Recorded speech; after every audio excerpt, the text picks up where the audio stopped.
Caitlin Clark versus Angel Reese. I got a lot of haters right now, guys. I got a lot of people who genuinely don't like me. Why do a lot of people genuinely don't like me? It's because I've been objective about Caitlin Clark. I have committed the cardinal sin of not proclaiming Caitlin Clark the greatest professional team sports athlete in the history of team sports this year. Okay. Well, I'm sorry. She's not. Now, Caitlin Clark has a lot of potential. Again, I want to insist this. I want to say up front, I think Caitlin Clark could end up being a great player. She is dealing with an injury right now. I'm glad the Fever have set her out the last 2 games because one of the things that has hurt her is she has not been fully healthy. But I'm not the only person here who has criticized Caitlin Clark from a position of bias. Skip Bayless, who's been driving the Caitlin Clark chain for a while, has been accurately pointing out that she has gone ice cold from 3. She was 1 of 23 up until this week at a point from 3 in her previous few games. She has been wildly inefficient, okay? Wildly inefficient. And we have to point out that while Caitlin Clark made a splash her rookie year because of her injuries, and yes, it is injury related, she has massively regressed this year. More importantly, Caitlin Clark's rookie year was not even as impressive as what Paige Bueckers is doing this year. Okay, we got to point that out.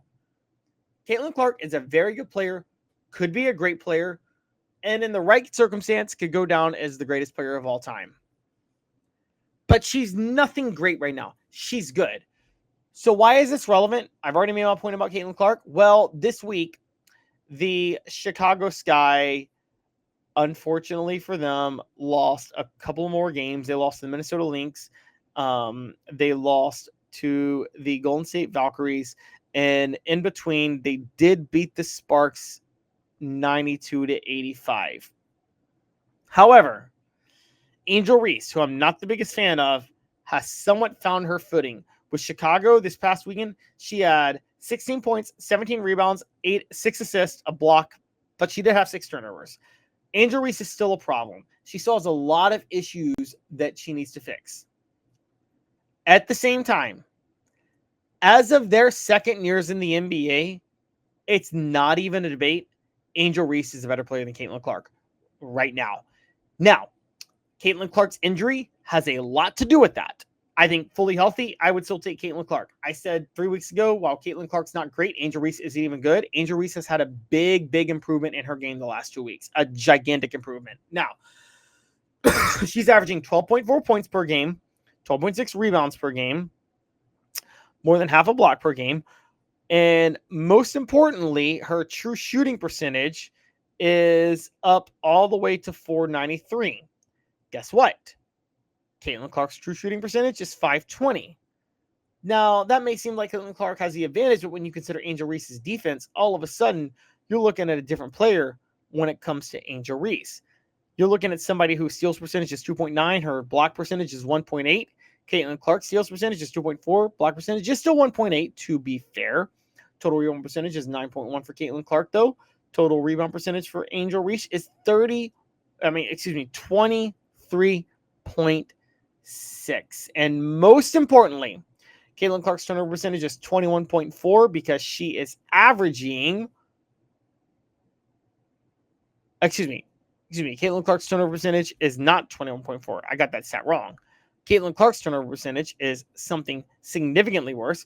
It is 25.2 because she is averaging 5.9 turnovers per game, whereas Angel Reese's is 21.4. Still not good, by the way.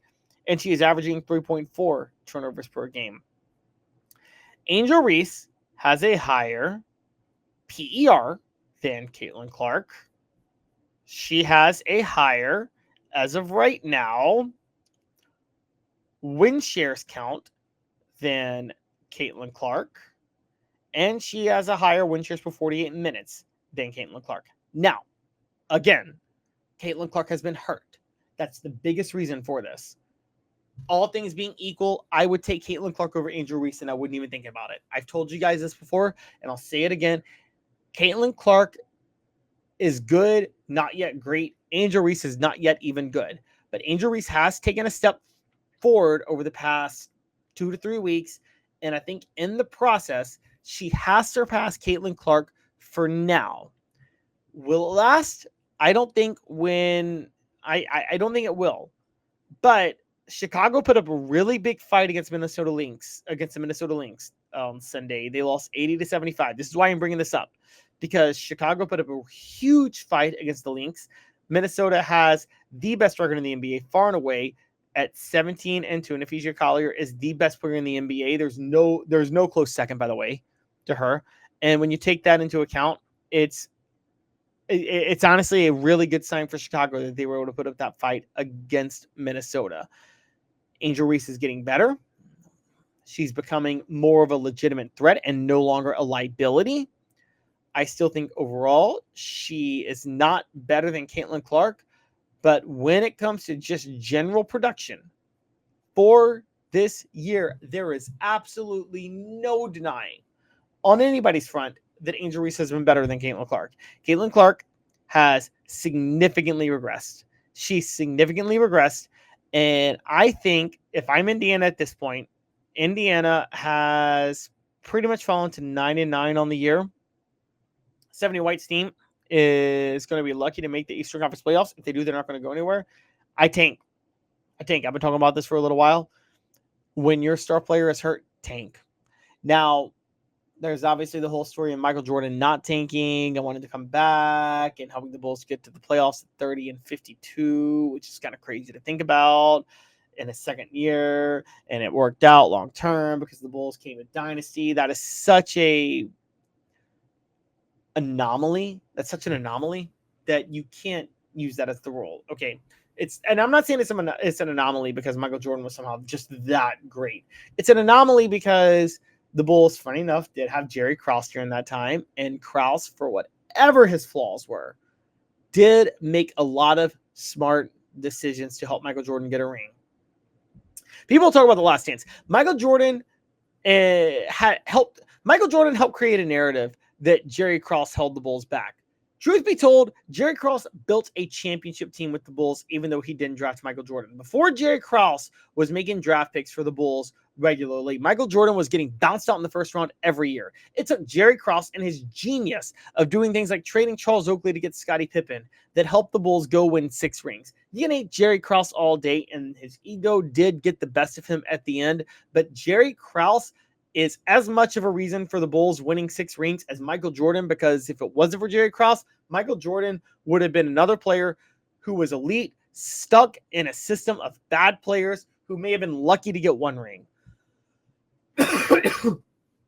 Jerry Krause was the brains behind everybody else, and Michael can take that personally all day long.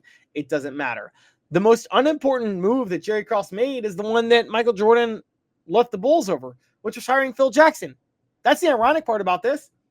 Phil Jackson had way less to do with those Bulls 6 titles than when Jerry Krause went and traded for Scottie Pippen, or got Horace Grant, or then signed Dennis Rodman, or found Tony Kukoc. All of those moves were more important than hiring Phil Jackson. And it's ironic because Michael Jordan left the Bulls because Jerry Krause was going to fire Phil Jackson, and did fire Phil Jackson effectively at the end of the 97-98 year. But Phil Jackson spun Michael Jordan, conned everybody into believing that he was that necessary, and conned everybody into retirement to save himself, because that's what Phil Jackson does. But at the end of the day, I want to point this out. Jerry Krause had a lot more to do with the success of the Bulls than anybody else outside of Michael Jordan. And I don't even think it's close, honestly. I think if you're ranking people responsible for the Bulls 6 rings, it's Michael Jordan, Jerry Krause. Everybody else is a distant third at that point.